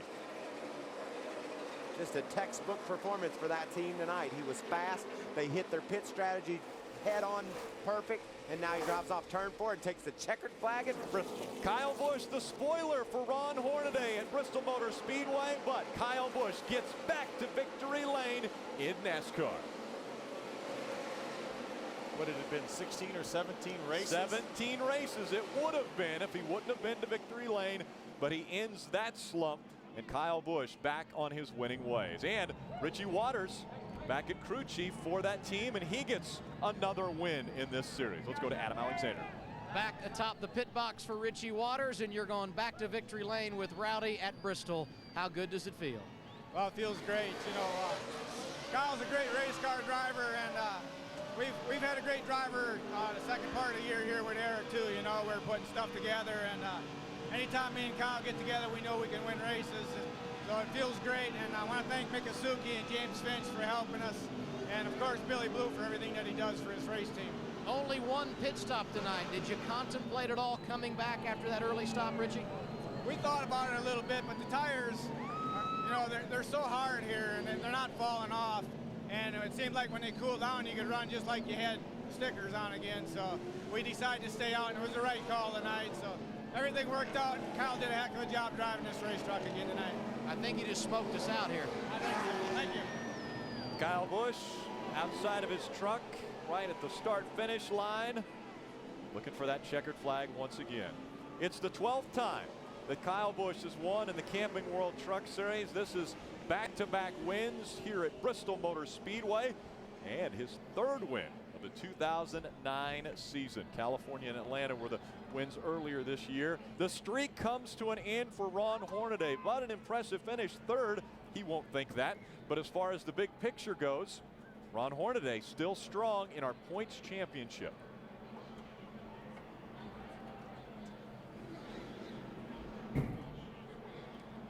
Kyle Busch will head to victory lane. Matt Crafton finishes second. Ron Hornaday, Ryan Newman, and Brian Scott will round out your top 5 here at Thunder Valley. We'll be back to hear from our winner after this.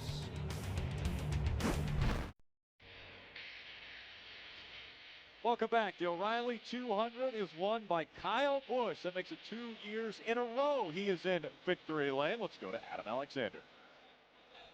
And if there is one word that describes Kyle Busch in the Bristol Motor Speedway, it would be domination. Including his circuits out front tonight, he has led more than 1,400 laps at Thunder Valley in NASCAR's Top 3 Series, and more importantly, he is back in victory lane. What is it about you and the world's fastest half mile? I don't know, man. I love this place. It's fun for all of us drivers, but that was a little late. But you know, it's a fun place to race, and for some reason, I've really taken to the new surface. I love the old surface. I love the new one. So you know, really got to thank Mick Asuki, Toyota, NOS Energy Drink, the fans. You know, the great fans for coming out here on a Wednesday night. And luckily, we got a day off tomorrow, but the fans don't. They got to go over to, you know, the Bristol Speed Street and have some fun over there. But thank Gillette, Marquis Jets, everybody else that makes this program possible. Billy Ballou and putting Richie and I back together. You know, we knew we were going to come here with a fast truck. We've been fast every time we've been here, but you know, it's exciting to be able to capitalize like that tonight. We are getting ready to go down the stretch in all of NASCAR's top series. You need a little work over on the Cup side. How can a win here get the momentum going for you? It just gets the momentum going. It just tells you that you can do it, you know. You know, you finish 2nd, 5th, 10th, whatever, 3rd nationwide in truck series races, you know, and you can't win on the Cup side. It's like, man, it's a downer, you know, you don't feel very good about yourself. I'm myself's biggest critic, so, you know, this definitely helps out, gets me back in the right mindset, gets me back in the right frame. I love coming to Bristol anyway in the fall time. You know, I always run well here. Looking forward to the nationwide race. We should have won 5 in a row on that side, but we've had pit issues or miscues by myself or whatever. So we'll get back on it. And I want to say congrats to Matt Crafton. And even though he finished 2nd to me, you know, and Hornaday was 3rd, it didn't really gain him any points. So he's trying to run up there and get those guys. We're trying to get the owner's deal, but unfortunately, 1, 2, 3 in points for 1, 2, 3 here tonight. Good to see a smile on your face. Congratulations. Thanks. It's good to be back finally. Ray Dunlap. And Adam, believe it or not, there's a big smile on Ron Hornaday's face. Even though the streak comes to an end, you got to be pretty satisfied with a 3rd place run tonight here at Bristol. Yeah, I told Kevin the top 5 would be great here. I mean, you know, we just run into so much bad luck here. We run good, we just run into bad luck. And Rick Wynn made a great call on that last stop, well, the only stop, I should say, on this Georgia Chevrolet. And it was cool. I mean, I learned a bunch. And, you know, Kyle is just so dominant up top, and he had his truck free enough at the beginning. And I learned that. And then when, you know, he pitted and came right back in for tires or for fuel, and that's what hurt us right there. And we lost so much track position right there. And my own fault. I should have been paying attention. I was following the guy out in front of me. But overall, 5 in a row. I got to thank all them fans and whatever they've been writing, and it's been a lot of fun, and now we can start all over again. Ron, you've got a pretty comfortable point lead. I just wonder, as you look out through the rest of the season, any other big concerns for this team throughout the remaining races of 2009? Well, just all the races. I mean, you just seen what happened there. I mean, we just you can run third all day long, but you know, if Crafton keeps doing that, he's going to keep hitting points on us. So it was a good points day for us, and we'll take it. And you know, we got Talladega coming up, another barn burner, and we got Martinsville coming up. So, heck, we don't know, but it takes a lot of people. And I got to thank Georgia Boots, VFW, Copart, Longhorn, Chevrolet, Mark Smith, everybody. It's been quite a ride, and we're not done yet. They got a great-looking truck here tonight and a great finish. Ron Hornaday finishes 3rd tonight at Bristol. And one thing, Ron Hornaday can't be disappointed. Again, he joined the likes of Richard Petty and Bobby Allison as the only drivers to ever win 5 races in a row. So a very impressive run for Ron Hornaday, but it was Kyle Busch that made it to victory lane at Bristol. Saturday NASCAR race day blast through Thunder Valley, where we'll catch up with Matt Kenseth, David Rudiman, and Michigan race winner Brian Vickers to talk about their chase hopes. And Wendy Venerini sits down with Hall of Fame nominee Junior Johnson. Don't miss NASCAR race day built by the Home Depot live Saturday at 4:30 Eastern. NASCAR on Speed. The lights still burning here at Bristol Motor Speedway. Let's go back down to Adam Alexander. And how about a career best at Bristol for Matt Crafton? Well deserved. It looked like you needed the green flag to stay out if you were going to have a chance to catch Kyle. Yeah, definitely. I mean, our truck was unbelievable how good that thing was on a long run. It would not fire off. It wouldn't take off for about 4 or 5 laps, and it would just keep getting better and better as we went along. But I can't thank these guys enough. I mean, these guys busted their tails today. I mean, we were coil bound, and then last 5 minutes practice, we went conventional.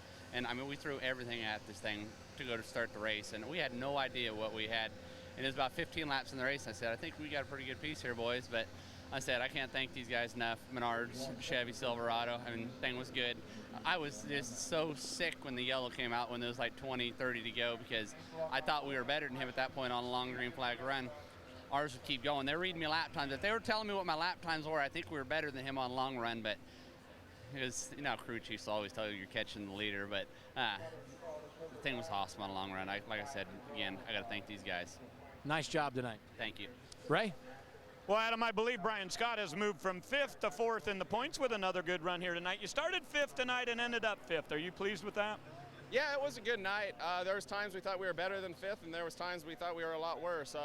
Jeff made a great call with 50 to go to come in and put tires on and see if we could get our Albertson Toyota Tundra to the front, roll the dice, maybe try to get a W for this team and for Toyota, you know, in the streak of Chevrolet victories. And luckily, a Toyota did break the streak, and that's awesome for Kyle Busch and Billy Blue Motorsports. But our Express Motorsports guys never gave up. We had a good night, and it's fun to race here under the lights with all the fans that were here to cheer us on, who just saw a good modified race, and then hopefully they just saw a good truck race, and they'll keep coming back in the next couple years. You know, Brian, I want to talk to you about your hand. You guys have been really impressive how great this team's been on a roll, and I kept thinking, boy, Bristol could be one of those tracks where it'd be really hard on you. How did it hold up?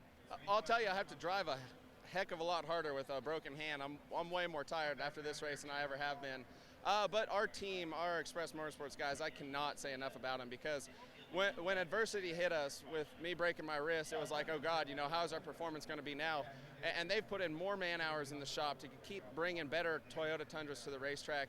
And we've been running really good, and it's just because they're putting in the time. They continue to develop our stuff, and they continue to give me a great race truck that's easy to drive, and my hand doesn't get in the hindrance of driving a good Toyota Tundra. Congratulations. Brian Scott finishes 5th, and as I said, he should have improved in the points. Let's go back over to the other end of pit road with Adam. And Ray, I guess all good things must come to an end. Kevin Harvick, the owner for Ron Hornaday's 33. 5 consecutive victories, 3rd tonight. So are you looking for a replacement to drive that truck or what? No, I'd tell you, it's just incredible to see the role that these guys have gone on. And with the whole team and Ron and Rick and everybody being a part of it in the shop. These guys on the 4 and the 33 put each other's trucks together, and they put the 2 truck together with the Nationwide guys. So it's fun to see everybody work together and winning races, and you don't ever know when you're going to win the next one, let alone 5 in a row. But good night all around for Georgia Boot and Pringles and the Fitzpatricks and everybody in the top 11, 2 trucks in the top 5. So hard to complain. This has been one of our worst racetracks for whatever reason as far as performance, and to have 2 in the top 5 tonight's a huge gain. You talked about 3 trucks in the top 11, all the success for Ron. It's not been the best of years for you as a driver, so how much enjoyment have you gotten out of the ownership side in 2009? Well, other than the Cup car, just having a miserable year on that side, really the rest of it's been really good. We got our first win in a nationwide car, and for the most part, that car runs in the top 5 every week, and we're able to win a truck race and see Ron win all his truck races, and I think we've won 7 out of the 15 truck races, so that's been fun, and this takes a little bit of pressure off of that, but Sundays have still been miserable. Good luck the rest of the weekend. Thank you. Well, at least he has a smile on his face tonight. Again, leading in the points battle by 211 over Matt Crafton. Now, that is not the most anyone has led with 10 races to go. Yeah, but with 10 races to go, Ron Hornady has won at 5 of those racetracks, and 2 of them are new. So of the 7 racetracks that we've been to before, he has won on 5 of them. 227 points was the difference between Setzer and Musgrave back in 2005. And oh, by the way, Ted Musgrave went on to win the championship by 55 points. So a 282-point swing. Kyle Busch having fun in victory lane.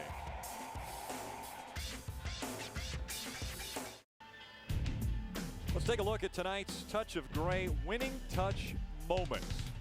Obviously, we've got to talk about the 51 of Kyle Busch, but what a performance Jay White put on. He sure did. This was a pass for the lead right here. This was the final pass, but Jay White had a great race. He actually led the most laps in this race, but Kyle Busch was strong as usual. You know, they say that touch of gray just for men stuff takes out most of the gray, but never all. I think Darrell would argue that. I think he's got it pretty much all gone. Well, that was the Touch of Gray winning touch moment. Touch of Gray gets rid of some gray, never all. Adam Alexander. And how about we hear from Colin Brown? The strategy was pit late, make it better, and rally to the front, and it was working for a little bit anyway. Yeah, it was. We struggled there a little bit in the middle of the race, just being tight and being a little free in, and got it better there. On that pit stop, took 4 tires, and that's going to be the biggest thing for our number 6 Conway Freight True LTL Ford F-150 truck. That really helped it. It really came alive, ran up there pretty strong. Thought we had a shot at maybe getting up in the top 5, and then on that last restart, something happened. I don't know if we had a shock brake or a tire going down or what, but it just got really, really free getting in, just really rolled over on the right front of the car. And, I don't know exactly what happened. I'll have to take it back to the shop and see, but certainly thought we were going to be good there for a little bit. Short track tonight, but back on the Speedway next week, and that's where your program has really shined. How optimistic are you as we head to Chicagoland for the first time? Well, I'm optimistic about it. I'm looking forward to running that race. I feel like this was a good race for me. I just wanted to finish. That was my main goal, and obviously doing 30 to 40 laps in a wrecking here last year wasn't too good. So that was my biggest thing, was just to finish, and I feel like we had a lot better truck than what we showed tonight. But I guess that's part of having a new driver, rookie driver in the seat. 12th tonight for Colin Brown, Ray.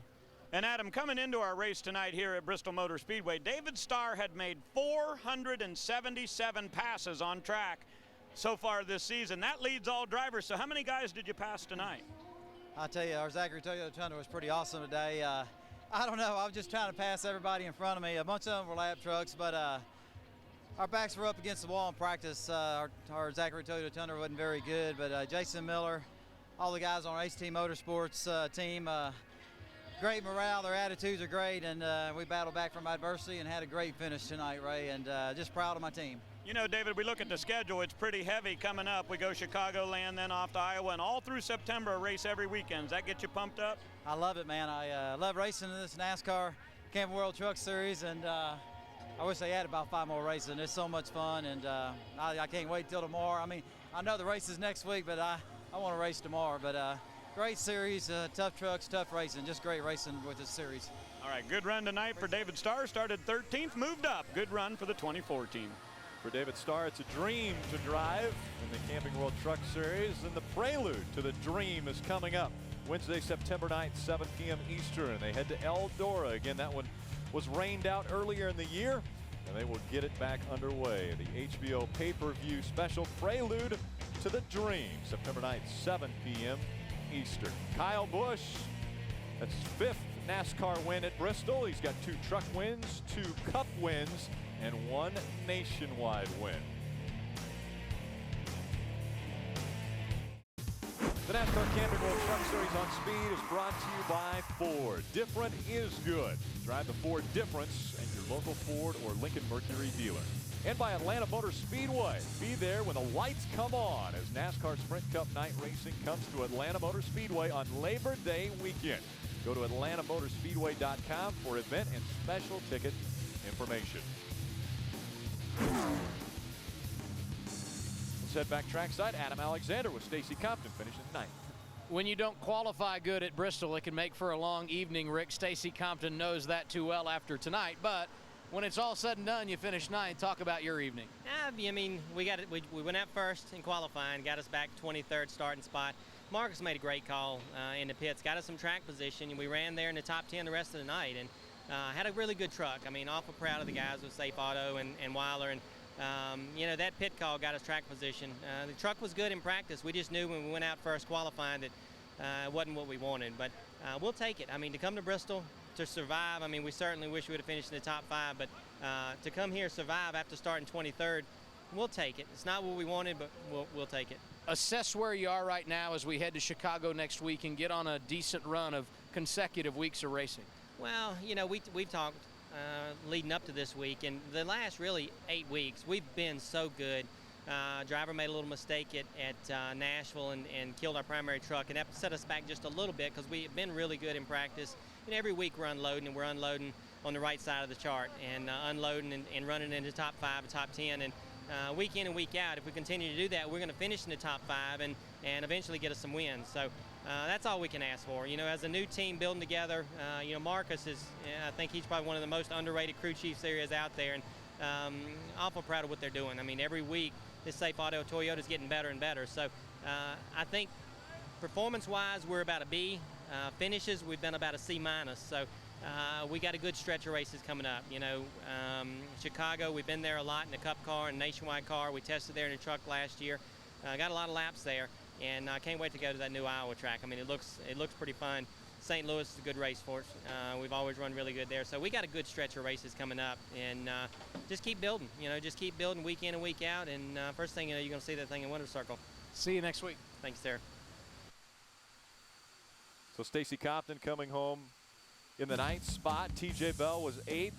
Good performance for Eric Almirola. Again, a different crew chief. They changed back. Richie Waters crew chiefing for Kyle Busch, and Doug George goes back to crew chiefing for Eric Almirola. Kyle Busch credited with 12 wins for Billy Blue Motorsports. They've got 13 to their name. Next week, we'll be racing in Chicago, and to kick off the event, Camping World and NASCAR inviting the public down to Navy Pier's Gateway Park this Wednesday. So if you're in the Windy City, come down and see our own Ray Dunlap and drivers Todd Bodine, Colin Brown, Rick Crawford, and many more. It's the NASCAR celebration this Wednesday beginning at 11 a.m. For more information, you can go to campingworldofchicago.com. Let's go back trackside to Adam Alexander. Remember about lap 100, you could see through the windshield and through the driver's visor the smile on Jason White's face when you were leading that race. How good did it feel to be out front tonight? I tell you what, the battle with Kyle was awesome. The whole night was just a great night. I mean, to get this gunbroker.com Dodge up front and to be able to hold them off for, you know, 100 laps or so was pretty cool. And man, it was a great feeling. It was good. It was a good race, man. And man, wow, man, we didn't end up where we wanted to, but we showed them we were here. 13th, but no doubt about it, a solid run tonight for Jay White. Well, I don't know if we should be disappointed that we didn't see history tonight with Ron Hornaday or celebrate the fact Kyle Busch is back in victory lane. Well, that was his 54th win in the 3 major series of NASCAR, and that ties him for 10th all time with Lee Petty, and he's 24 years old.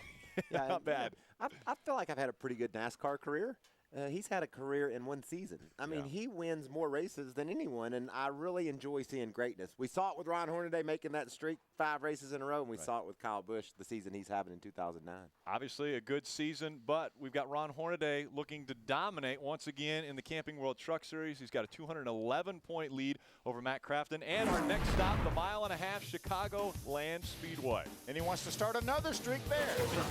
That'll be our first visit to Chicagoland. It will, and it's a great racetrack, a fun place to race. But listen to this, Matt Crafton gained points. He just needs to keep gaining points. We know there can be big swings toward the end of the year. Look for Matt Crafton to stay after it. Another strong performance for Matt Crafton, a stronger performance for Kyle Busch as he goes to victory lane once again in the Camping World Truck Series. The Cup Boys may be off next week, but we're still trucking. Don't miss a second of the action as the trucks visit Chicagoland Speedway for the first time ever.